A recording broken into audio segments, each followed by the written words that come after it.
Par contre, si moi dans ma petite carrière, c'était pas forcément un France 3, mais moi j'ai eu la chance d'interviewer Zinedine Zidane. En tête à tête. En tête à tête.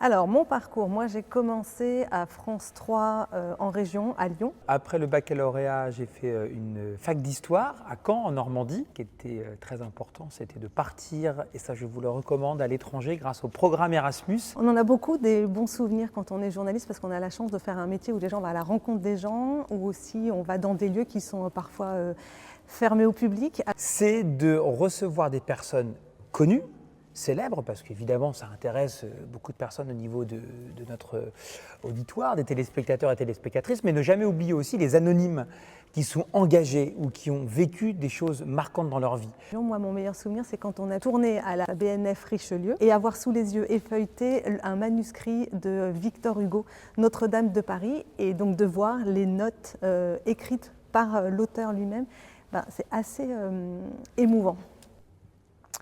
Même ici, j'ai fait Tony Parker, c'est quand même génial. Ah non, mais j'ai interviewé des sacrées personnes.